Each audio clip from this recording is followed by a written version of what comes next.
Good morning, students. I am Dharmendra Vaishnav, physical teacher from Emmanuel School. I will teach you today chapter 5th,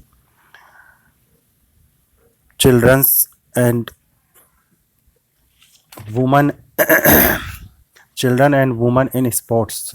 Topic number 2nd, Exercise guidelines at different stages of growth and development. वृद्धि और विकास के विभिन्न चरणों में व्यायाम के दिशा निर्देश. This is the topic 2nd. For today, we will teach it about this topic. Irrespective or one age, regular physical activities and exercise play a vital role in maintaining optimum health in an individual life. व्यक्ति के जीवन में नियमित शारीरिक गतिविधियां, जिसे हम physical activity के नाम से जानते हैं, उसके स्वास्थ्य को बनाए रखने में अत्यंत महत्वपूर्ण हैं, चाहे वह किसी भी उम्र का ही क्यों ना हो. The principle of individual differences must be followed at the all stages as the type and the intensity of exercise vary at different stages of growth and development. व्यक्तिगत भिन्नताओं के सिद्धांत का अनुपालन हर चरण में करना चाहिए और करना आवश्यक भी है, क्योंकि व्यायाम का प्रकार और व्यायाम की जो तीव्रता हर चरण में भिन्न होती है. यानी कि अलग अलग एज के जो अलग अलग व्यक्ति होते हैं वो अपनी अपनी स्टेमिना के हिसाब से, अपनी अपनी कैपेसिटी के हिसाब से स्पीड को बनाए रखते हैं एक्सरसाइज करने के लिए. However, the overall impact of physical activity is to maintain a healthy lifestyle. शारीरिक गतिविधियों का कुल प्रभाव स्वस्थ जीवन शैली को बनाए रखने में मदद करता है. Hence, exercise should be appropriate to one age to achieve maximum benefit from them. अतः व्यायाम से या एक्सरसाइज से मैक्सिमम प्रॉफिट या जो लाभ मिलता है प्राप्त करने के लिए उसका उम्र के अनुसार होना अत्यंत आवश्यक है. यानी जिस उम्र में हम हैं उस हिसाब से हमें रेगुलर एक्सरसाइज को अपने जीवन से जोड़े रखना चाहिए. तो the physical activity can be divided according to different stages of life. जो फिजिकल एक्टिविटी है, शारीरिक गतिविधियां हैं, उनको अलग अलग स्तर, जीवन के अलग अलग स्तरों में अलग अलग अवस्थाओं के अनुसार बांटा गया है, जिसमें कि कुछ अवस्थाओं के नाम हम आगे पढ़ेंगे अकॉर्डिंग टू आवर एजेस. तो first point is here infancy. Infancy का मतलब होता है शैशवा अवस्था, जिसे 1 से 2 वर्ष तक माना गया है. Childrens of one this age group should be made to practice exercise activities related to sitting, crawling and walking. इस उम्र के बच्चों को या शिशुओं को बैठने, रेंगने, चलने आदि से संबंधित व्यायामों, गतिविधियों का अभ्यास कराना चाहिए. They should be made to practice exercise activities to control their physical balance. शिशुओं को शारीरिक संतुलन को नियंत्रित करने वाले व्यायाम, यानी जिससे उनका बॉडी बैलेंस बना रहे, वो एक्सरसाइज या एक्टिविटीज़ करवाई जानी चाहिए. इसके अंतर्गत विशेष रूप से उनके सिर और हाथ और आँखों पर नियंत्रण आता है. इस एज के बच्चों को अपने जो विशेषकर जो उनको सिर और हाथ और आँखों पर नियंत्रण करना होता है, क्योंकि 1 और 2 साल के बच्चे इन तीनों चीज़ों पर अपना बैलेंस नहीं बना पाते हैं. Now they should be made to practice the activities that involve throwing and catching. शिशुओं को पकड़ने अथवा फेंकने वाली गतिविधियों का अभ्यास कराया जाना चाहिए. And at this age ball and ladder and slider are good equipments for the practising exercise. इस स्तर पर बच्चों के हाथ में बॉल या लेडर जिसे हम सीढ़ी के नाम से जानते हैं या फिर हाथ गाड़ी के नाम से पहचानते हैं, एंड स्लाइडर जो स्लाइडर यानी रिफसनी होती है वो एक अच्छे उपकरण के रूप में हमारे बच्चों के एक्सरसाइज के लिए काम आ सकते हैं। Avoid the exposure to electronic gadgets as they delay motor development. हमें इलेक्ट्रॉनिक्स जो उपकरण हैं उनसे कम काम में लेना चाहिए या हम उससे बचने का प्रयास करना चाहिए। क्यों? क्योंकि वो बच्चे के मोटर डेवलपमेंट में कम सहायक सिद्ध होते हैं या अवरोधक का कार्य करते हैं। Now the second, childhood age belong to 3 to 11 year. बाल्य अवस्था जिसे कि हम 3 से 11 साल की उम्र तक काउंट करते हैं। टू एंकरेज रिक्रिएशन, एक्सपेरिमेंटेशन और explorations, children should be play freely. मनोरंजन, अन्वेषण का मतलब है बच्चे नए नए एक्सपेरिमेंट करते रहते हैं, एंड एक्सप्लोरेशन नए नए प्रयोग करने के लिए, प्रोत्साहित करने के लिए बच्चों को स्वतंत्र रूप से खेलने देना चाहिए। मतलब बच्चों के अंदर बड़ी जिज्ञासा होती है किसी भी गेम को खेलने के लिए, उसके ऊपर एक्सपेरिमेंट करने का मन करता है, तो उसके लिए हमें उनको खुला छोड़ देना चाहिए, उनको टोका टाकी नहीं करना चाहिए। They should take part in medium high intensity physical activities like running, walking, cycling, etc. at least for 60 minutes daily।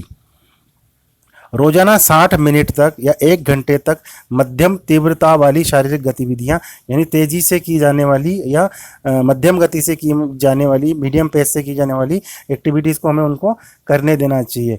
जैसे कि दौड़ना हुआ, वॉकिंग तेज़ी से चलना हुआ, साइकिलिंग करना हुआ, ये सभी काम उनको हमें पेस वाइज करने देना चाहिए। Such activities should be included which increase their strength according to the body weight. ऐसी गतिविधियों को सम्मिलित करना चाहिए जिसमें शरीर के वजन के अनुसार शक्ति बढ़ाने वाले व्यायाम हो, यानी कि जो बच्चे अपने वेट के अकॉर्डिंग उस एक्सरसाइज को कर सके और अपने ताकत को बढ़ा सके। Now the third stage, adolescence, it will be 12 to 18 years, जो कि 12 से 18 साल तक की होगी। फर्स्ट, इसे किशोरावस्था के रूप में भी जाना जाता है। तो 60 minute of moderate to vigorous intensity activities are recommended per day. रोजाना 60 मिनट तक मध्यम व जोरदार तीव्रता वाली शारीरिक गतिविधियां करने का सुझाव इस अवस्था के लोगों को या बच्चों को देना चाहिए। Now they should be encouraged to participate in organized sports like soccer, swimming, basketball, football and tennis। They should be यानी उनको इन कामों के लिए encourage करना चाहिए या motivate करना चाहिए to participate, भाग लेने के लिए या फिर खेलने के लिए ऑर्गेनाइज स्पोर्ट्स, जिनको आयोजित भी किया जाता है स्पोर्ट्स के रूप में, लाइक फुटबॉल, स्विमिंग, तैराकी, बास्केटबॉल, फुटबॉल और सॉकर और टेनिस, ये इत्यादि गेम को खेलने के लिए हमें बच्चों को प्रोत्साहित करना चाहिए। Emphasis should be on strength building but under proper supervision. शक्तिवर्धक व्यायाम करवाना चाहिए लेकिन उनको प्रॉपर किसी के अंडर गाइडेंस भाग लेने पर जोर देना चाहिए। मतलब वो किसी न किसी के अंडर में वो जो हार्ड एक्सरसाइज कर रहे हैं या हार्ड गेम्स खेल रहे हैं वो किसी के अंडर गाइडेंस हो या किसी की निगरानी में उन गेमों को खेलें। Now the fourth, young adult belong between 19 to 40 years, जिसे हम युवा अवस्था के रूप में जानते हैं। 19 से 40 वर्ष इसकी एज निर्धारित की गई है। Moderate to vigorous aerobic exercise for 2 to 5 hours in a week is recommended. सप्ताह में लगभग 2.5 घंटे मध्यम से जोरदार तीव्रता वाली एरोबिक गतिविधियां करने के लिए उनको सुझाव देना चाहिए।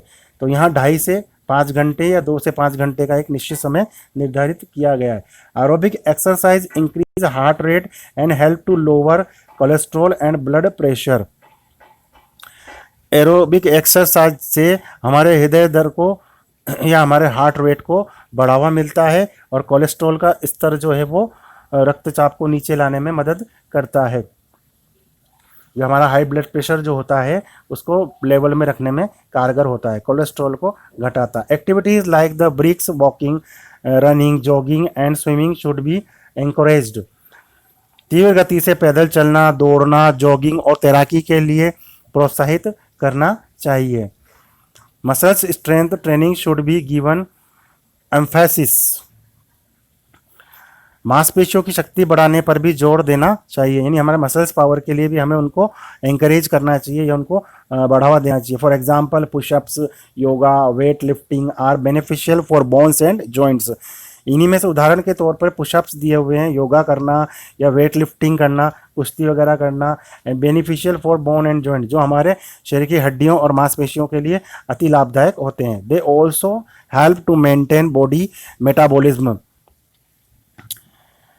इससे शरीर में चयापचय प्रक्रिया में सुधार होता है या मेटाबॉलिज्म हमारे इंक्रीज होते हैं या मेंटेन रहते हैं। Now the fifth point, adulthood. 41 to 65 years, adulthood age जो है, जिसे प्रौढ़ावस्था के नाम से जानते हैं, उसको 41 से 65 साल की उम्र तक निर्धारित किया गया है। इस एज के लोगों को aerobics exercise of moderated to vigorous intensity for 300 minutes in a week are recommended. इस उम्र के व्यक्ति को प्रति सप्ताह 300 मिनट यानी 5 घंटे मध्यम से जोरदार तीव्रता वाले एरोबिक एक्सरसाइज को करना चाहिए। Activities like walking, swimming are recommended. इस उम्र के लोगों को पैदल चलना, तैराकी आदि की अवस्था में लाभदायक गतिविधियां करनी चाहिए। Major muscles group activities should be done at least twice a week. सप्ताह में कम से कम 2 बार बड़ी मांसपेशियों से संबंधित गतिविधियों में भाग भी लेना चाहिए। Now the final and last stage, या जीवन का जो अंतिम पड़ाव माना गया है, ओल्ड एज, जिसे हम वृद्धावस्था के रूप में जानते हैं। 65 ईयर से अबव, यानी 65 ईयर और उससे ज़्यादा। According to WHO, physical activities in the greatest health risk in old age. विश्व स्वास्थ्य संगठन, जिसे WHO के नाम से जानते हैं, के अनुसार वृद्धावस्था में शारीरिक निष्क्रियता स्वास्थ्य के लिए सबसे खतरनाक होती है। Muscles mass and bone density decrease as we grow old. जैसे जैसे बुढ़ापा आता है या हम ओल्ड एज की ओर जाते हैं, तो हमारे जो मसल्स हैं वो कमज़ोर हो जाते हैं और उनकी क्षमता कम हो जाती है, हड्डियों की क्षमता भी कम हो जाती है। Regular exercise help in preventing many disease है, लेकिन नियमित रूप से अभ्यास करने से या व्यायाम करने से हम इस उम्र में अनेक बीमारियों से बच सकते हैं। तो there are many activities such as walking. इस उम्र के दौरान भी हम अनेक गतिविधियां कर सकते हैं, लाइक वॉकिंग, चलना, पैदल चलना, प्लेइंग, खेलना विद ग्रैंड चिल्ड्रन, अपने बच्चों के साथ खेलना या अपने पोते पोतियों के साथ खेलना, एंड गार्डनिंग, बागवानी करना, योगा, जितना हमसे हो सके उतना योगा करना, that one can do to enjoy and improve the health. इनके साथ हम मनोरंजन भी कर सकते हैं, साथ ही साथ अपने स्वास्थ्य को भी या हमारे शरीर को भी तंदुरुस्त रख सकते हैं। These enhance the quality of life, जिसके फलस्वरूप जीवन शैली में हमारे सुधार होता है, या हम अपनी जो आगे की लाइफ है उसको वृद्धावस्था में भी मनोरंजन मतलब उसको एंजॉय कर सकते हैं।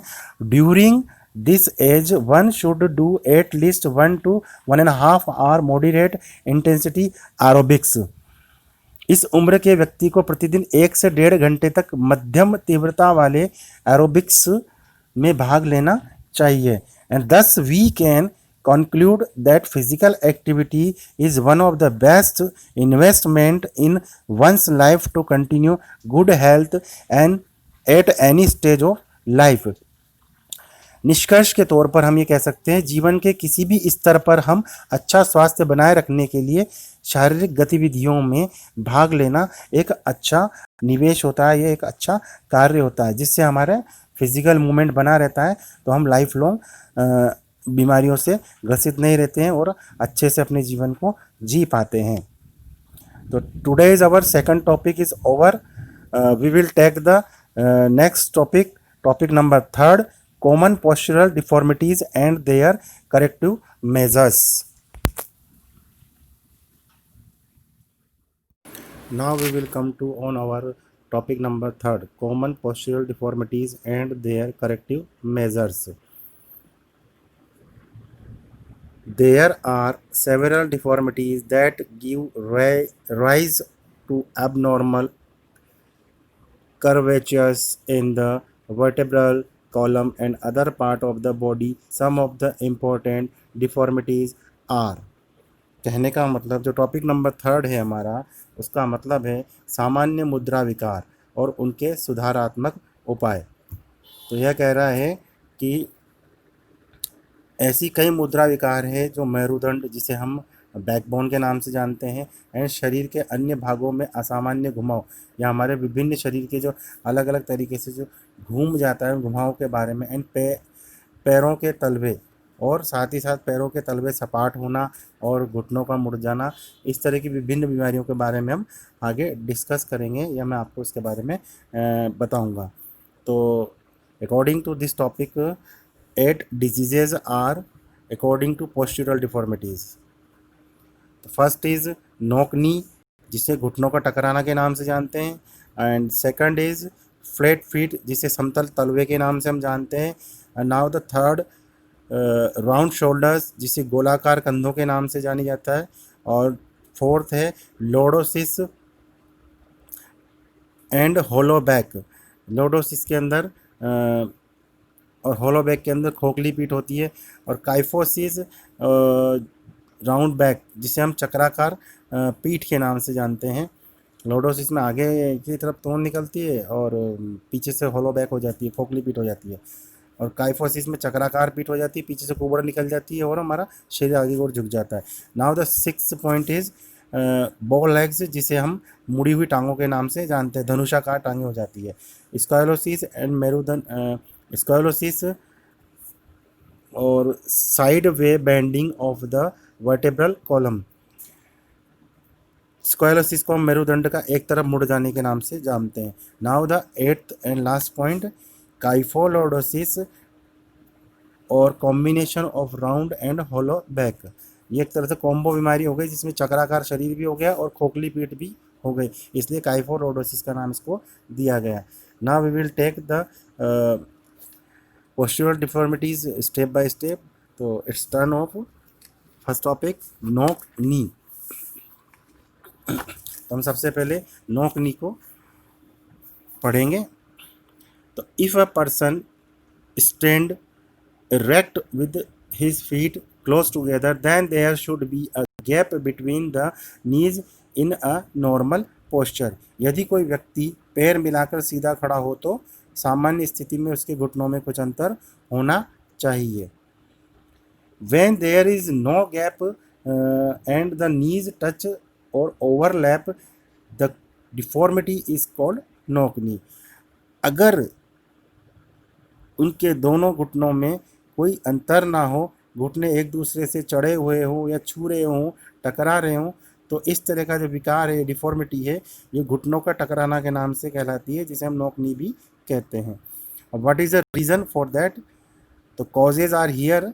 The causes of knock knee are, घुटनों के टकराने का जो विकार है उसका मुख्य कारण है weak muscles and ligaments of the knee region, घुटने के जोड़ों की मांसपेशियां और लिगामेंटों का कमज़ोर होना।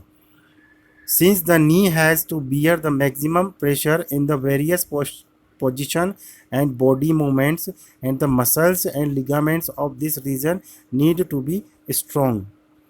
चूँकि घुटने के जोड़ों की मांसपेशियां और लिगामेंट को हर स्थिति और गतिविधि में सबसे अधिक दबाव का सहन करना पड़ता है, इस कारण इनका शक्तिशाली और उचित तनाव में होना आवश्यक होता है।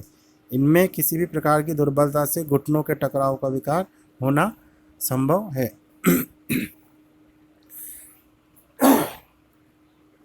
इन infant, general weakness or unnecessary haste to make the child stand and walk may lead to this deformity.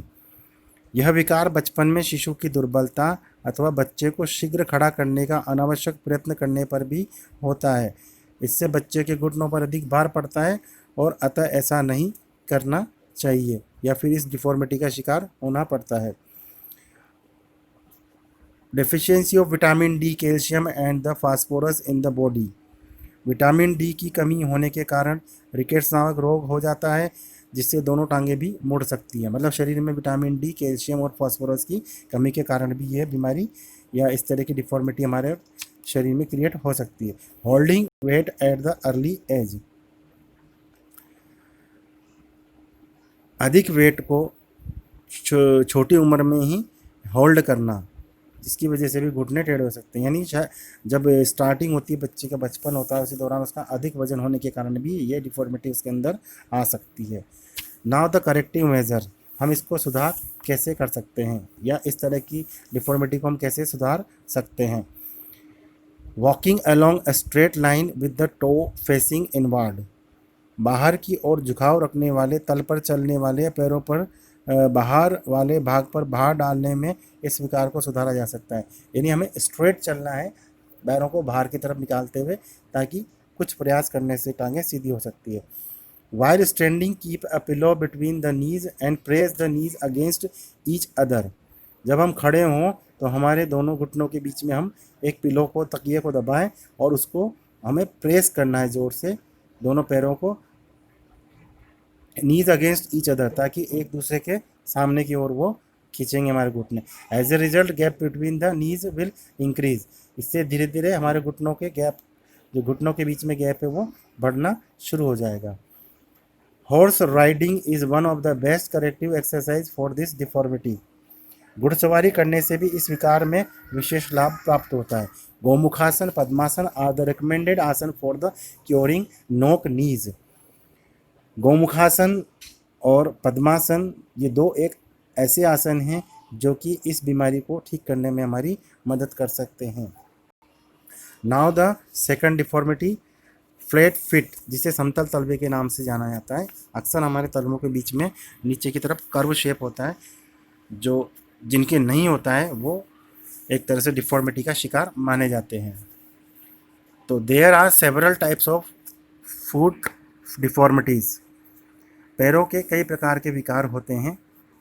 There may be a steep foot with a high arch और the great toe overlapping the second toe, पैरों में ऊंचे घुमाव के कारण अकड़न हो सकती है, आगे के पंजे एक दूसरे की ओर मुड़े हो सकते हैं। फ्लैट फुट विच में गिव राइज टू पेन, परंतु समतल तलवे जिनमें पीड़ा हो सकती है। इज मोस्ट कॉमन डिसेबिलिटी और डिफॉर्मिटी ऑफ द फुट, पैरों का एक सामान्य विकार है जो कि फोटो नंबर 5.7 के अंदर दर्शाया गया है। सामान्य तलवे और फ्लैट फुट और नॉर्मल फुट दोनों का फोटो 5.7 में दिखाया गया है। You can see there. Feet type of an important criterions for the selections into the army, तलवों का समतल होना फौज में भर्ती होने के लिए एक दोष माना जाता है। जिस व्यक्ति के पैर फ्लैट है वो आर्मी में भर्ती नहीं हो सकता है। A person with flat feet can't walk long distance or walk at the brisk pace and the hence is not fit to serve in the army, क्योंकि इस विकार के कारण लंबी दूरी तक और अधिक तीव्रता के साथ चला नहीं जा सकता है, इसलिए उस व्यक्ति को आर्मी के लिए फिट नहीं माना जाता है। इस बीमारी के कारण क्या क्या हैं?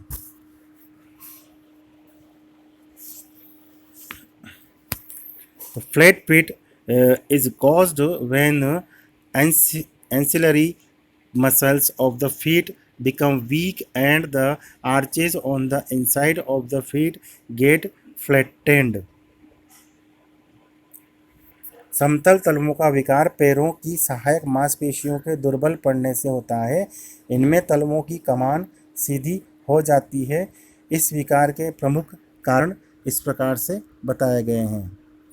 First, stand in faulty posture for a long period, गलत मुद्रा में देर तक खड़े रहना। किसी किसी की आदत होती है जो स्ट्रेट नहीं खड़े हो पाते हैं, तो हम लोग गलत मुद्रा में खड़े होते हैं या अनइवन तरीके से खड़े होते हैं, इसके कारण भी ये हमारा फ्लैट फुट की समस्या आ सकती है। नेक्स्ट है एक्सेसिव बॉडी वेट, शरीर का अधिक भारी होना। Next, lack of proper exercise, उचित व्यायाम का अभाव या एक्सरसाइज का नहीं करना, किसी तरह की कोई एक्सरसाइज को फॉलो नहीं करना। लास्ट है वियरिंग इम्प्रॉपर शूज़, असुविधाजनक जूते को पहनना। नाउ द करेक्टिव मेजर्स, सुधार के उपाय एवं व्यायाम।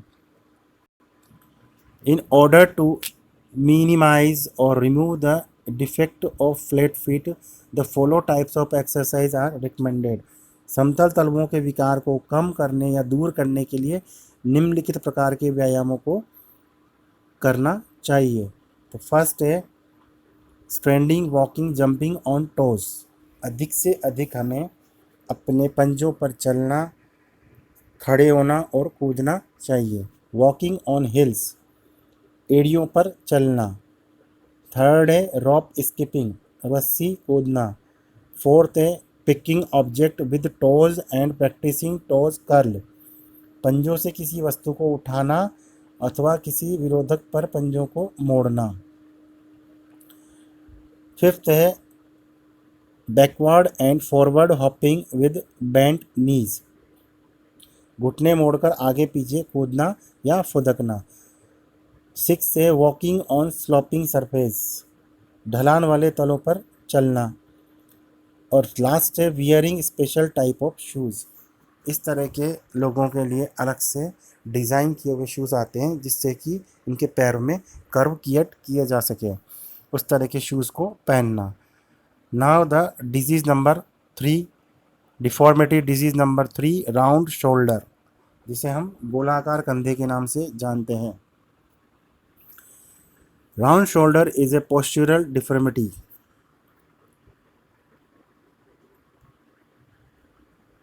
Round shoulder is a postural defect in which the alignment of ears and shoulder is not proper. गोलाकार कंधे एक ऐसा मुद्रा विकार है जिसमें कानों का अलाइनमेंट कंधों के साथ उचित तरीके से नहीं होता है। यानी हमारे अक्सर देखा गया है कि कंधे और कान एक ही सीध में होते हैं, लेकिन इस तरह के लोगों के नहीं होते हैं। The shoulder are bent forward and the head and chin pokes outward. इस मुद्रा विकार में कंधे आगे की ओर झुके रहते हैं, सिर और ठोड़ी आगे की ओर रहते हैं। Slouching for a prolonged period of time is the main cause of round shoulder. शरीर को आगे की ओर झुकाकर रखने की प्रवृत्ति के कारण गोलाकार कंधों की समस्या उत्पन्न होती है। Bending your body forward also lead to this defect and round shoulder occur due to the contractions of the pectoral या chest muscles. गोलाकार कंधों की समस्या छाती की पेक्टोरल मांसपेशियों के छोटे हो जाने से भी उत्पन्न होती है। It is generally associated with the round back defeat. यह विकार प्रायः घुमावदार पीठ के साथ होता है और गोलाकार कंधों की समस्या एक और करवट लेकर सोने से भी बढ़ती है। Now the causes of this disease. तो 6 causes are here. Poor posture while sitting, standing and walking. Poor posture यानी गलत मुद्रा, जब हम बैठते हैं, जब हम चलते हैं और जब हम खड़े रहते हैं। Now the second is use unsuitable furniture, मतलब जो हमारे लिए आरामदायक ना हो वो फर्नीचर या कुर्सी या काम में लेना। लैक ऑफ फिजिकल एक्सरसाइज की कमी होना, व्यायाम कम करना। वियरिंग टाइट फिटेड क्लॉथ, बहुत ज़्यादा कसे हुए कपड़े पहनना। Carrying heavy load on shoulders, आवश्यकता से अधिक वजन को कंधे पर उठाना। एंड हेरिडिटी का मतलब होता है आनुवांशिक भी ये कार्य हो सकता है, किसी कमी के कारण भी हो सकता है। नाउ द करेक्टिव मेजर्स, सुधार के उपाय और व्यायाम। तो the defect may be corrected by the practising exercise to strengthens the muscles of the shoulder, girdle and stretching the chest muscle. इस विकार का उपचार कंधों की मांसपेशियों को सशक्त करने, छाती की मांसपेशियों को लंबा करने से हो सकता है। इसके लिए हमें रेगुलर व्यायाम करना होता है। The person should hold the wall bar and hang with his back toward the wall, and this exercise is especially useful for the stretching the chest muscle. छाती की मांसपेशियों को लंबा करने के लिए अपनी पीठ दीवार की ओर रखकर और वॉल वार्स बार से लटककर व्यायाम करना बहुत लाभदायक होता है। The person should lean back on the chair for some time and brace the shoulder backward, and this activity has to be repeated often. किसी डेस्क या कुर्सी पर बैठकर पीछे झुककर कंधे को पीछे की ओर से ले जाने का प्रयास करना चाहिए। इस गतिविधि को कई बार दोहराना चाहिए जिससे कि हमारे इस पोस्चर में फ़र्क पड़ सके। योगासन लाइक धनुरासन, चक्रासन में be performed regularly till the deformity of round shoulder is corrected. जब तक कि राउंड शोल्डर की डिफॉर्मिटी से हमें निजात ना मिल जाए तब तक हमें धनुरासन और चक्रासन योगा को नियमित रूप से अभ्यास करते रहना चाहिए। Now the next corrective measure. Another exercise for the round shoulder is rolling the shoulder clockwise and anti-clockwise. कंधों पर हाथों के अंगूठों को रखकर कोहनियों को कंधों को चारों ओर दोनों दिशाओं में घुमाना भी एक अच्छा व्यायाम होता है। यानी एक तो क्लॉकवाइज घुमाना है और एक anti clockwise. The person should move his shoulder forward and then up, then back and last down in the smooth rolling motion. पहले हमें अपने कंधों को आगे की ओर फॉरवर्ड करना है, देन हमें ऊपर की ओर फॉरवर्ड करना है, फिर हमें पीछे की ओर बैक करना है, फिर इसके बाद हमें वापस डाउन करना है। स्मूथ रोलिंग मोशन, हमें बार बार इस क्रिया को दोहराते रहना है, यानी रोलिंग घुमाते जाना है। This movement should be done several times. इस अभ्यास को हमें कई बार दोहराना चाहिए। And the emphasis should B laid on backward and downward motions. यह गतिविधि कई बार दोहरानी चाहिए और कंधों के पीछे और नीचे वाली गति का ध्यान देना चाहिए। इससे क्या होगा कि हमारे राउंड शोल्डर की जो बीमारी है वो सही होने में हमें मदद करेगी exercise. Another corrective exercise is place your finger on your shoulder and move your elbow around the shoulder both clockwise and anti clockwise. कंधों पर हाथों के अंगूठों को रखकर कोहनियों को कंधों के चारों ओर दोनों दिशाओं में घुमाना भी एक अच्छा व्यायाम होता है। एक बता ही दिया मैंने फिर आपको, गोलाकार कंधों के विकार के लिए हमें अपने कंधों को क्लॉकवाइज और एंटी क्लॉकवाइज दिशा में भी घुमाना चाहिए। अपने कंधों को आगे भी ले जाना चाहिए, पीछे भी ले जाना चाहिए, ऊपर नीचे चारों साइड में हमें अपने उस कंधे को घुमाना है। तो now we take the next disease, it will known as the lordosis, जिसे हम लोडोसिस के नाम से जानते हैं। तो लोडोसिस जो बीमारी है वो it's hollow back is common defect of posture. Lordosis को खोखली पीठ एक सामान्य मुद्रा विकार भी माना जाता है, जिसे हम लोडोसिस के नाम से जानते हैं। इसमें हमारा पेट आगे की तरफ निकल जाता है और पीछे से पीठ पूरी दब के खोखली हो जाती है, यानी जो पीछे की हमारी बैकबोन है वो पूरी अंदर की ओर राउंड हो जाती है। In this deformity the lumbar curve becomes more pronounced and the pubis or the front central portion of the pelvic region is bent forward. Show in figure number 5.7। 5.7 का जो फिगर है या फोटो दिया हुआ है, हम उसके अंदर लोडोसिस की कंडीशन को देख सकते हैं। इसमें क्या होता है कि पेट का क्षेत्र जो होता है, लंबर रीजन जिसे हम कहते हैं, का घुमाव बाहर की ओर आ जाता है, सामान्य से अधिक बाहर की ओर आ जाता है। एंड जो हमारे हिप्स है कि सामने वाला जो मध्य भाग है आगे की ओर झुक जाता है। इस प्रकार मुद्रा को हम फोटो नंबर 5.7 में देख सकते हैं।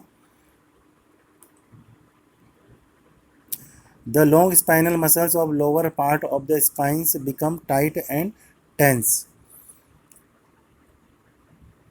इस प्रकार की मुद्रा को बनाए रखने से रीढ़ की अस्थियों के निचले भाग की लंबी मांसपेशियां छोटी हो जाती हैं। The abdominal muscles are stretched and the stomach bulge out. पेट वाले क्षेत्र की विरोधक मांसपेशियां लंबी हो जाती हैं और पेट बढ़ जाता है।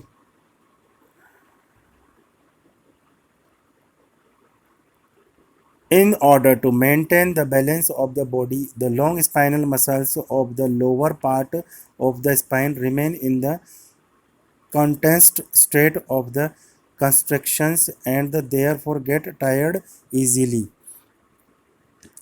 शरीर का संतुलन बनाए रखने के लिए मेरुदंड के निचले भाग की लंबी मांसपेशियां हर समय तनाव की स्थिति में रहती हैं, जिससे ये शीघ्र थक जाती हैं। This result in excessive hauling of the back and the lower back arches.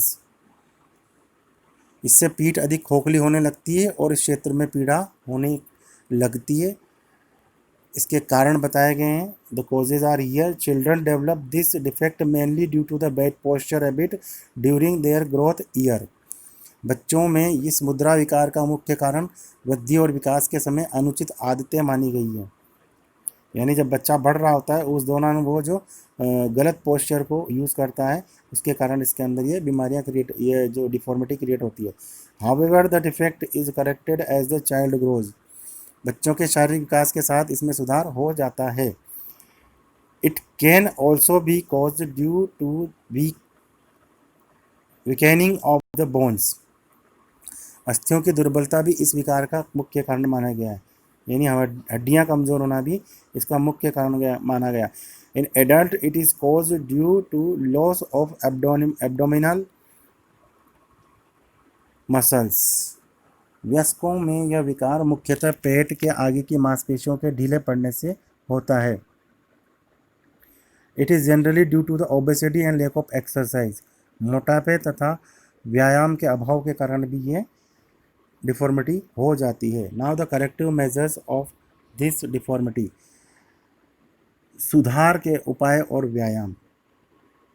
तो for correcting lordosis certain corrective exercise should be done. Lordosis विकार के सुधारने के लिए मेरुदंड के निचले भाग की मांसपेशियों को लंबा करने और पेट की मांसपेशियों को छोटा करने वाले व्यायाम किए जाने चाहिए। To stretching the lower spinal muscles and to strengthen the abdomen muscles and the following types of exercise may be adopted। और निम्नलिखित दी गई एक्सरसाइजों को भी हम फॉलो करके जो इस बीमारी से लॉर्डोसिस से छुटकारा पा सकते हैं। सबसे पहला है, a person should bend forward while sitting on the table. जब भी जो हम फोटो नंबर 5.8 के अंदर देख सकते हैं कि हमें क्या करना है, मेज पर बैठकर आगे की ओर झुकना है, जिसके कारण क्या होगा, जो हमारे ये पेट जो आगे की तरफ है वो समतल होने में मदद करेगा। Now the second measure, corrective measure, sit on the floor with legs stretched out and place your hand beneath the knees and gradually bend the head forward and try to touch the knees। अभी second वाला जो photo है ये भी हम 5.9 के अंदर देख सकते हैं। इसमें क्या करना है, हम ज़मीन पर बैठकर पैरों को आगे की ओर फैलाकर घुटने के नीचे हाथ डालकर उन्हें उठाना है और फिर आगे झुककर सिर को घुटनों से छूना है। Now the next corrective measure, a person suffering from lordosis should lie down on the floor on his back and pull his knees slowly toward the chest. Lordosis विकार युक्त व्यक्ति को पीठ के बल जमीन पर लेटकर अपने घुटने धीरे धीरे सीने के पास लाने चाहिए. He or she should lie down on the floor facing the ceiling and place the hands under the head. उसे पीठ के बल लेटकर अपने हाथ सिर के नीचे रखने चाहिए. Then lift his or her torso to about 30 degree and come back to the original position. इसके पश्चात अपने धड़ को लगभग 30 डिग्री तक ऊपर उठाना चाहिए और पुनः अपनी आरंभिक स्थिति में नीचे आ जाना चाहिए. इस प्रक्रिया को हमें कई बार दोहराना चाहिए. Now next, he or she should lie down on his her or back with knee flexed and feet flat on the floor. उसे पीठ के बल लेटना है. लेटकर घुटने मोड़ने चाहिए ताकि उसके पैर जमीन पर समतल रहें. इसके पश्चात अपने नितंब और पीठ का निचला भाग जितना संभव हो ऊपर उठाना चाहिए. Lift buttocks and lower back off the floor as high as possible. इस कंडीशन को हम सिटअप्स के नाम से भी जानते हैं, बैंड नी सिटअप्स. तो हमें नीचे लेटकर अपने बॉडी को जितना हो सके उतना उठाना चाहिए, पैरों को समेट कर. Now the last one, practise breathing exercise to strengthens the abdominal muscles. श्वसन क्रिया संबंधित व्यायाम करना चाहिए जिनसे उदर की मांसपेशियां सशक्त होती हैं. Now we have 4 deformities left. We will take it in next class. Okay, goodbye. Have a nice day. You will read it again.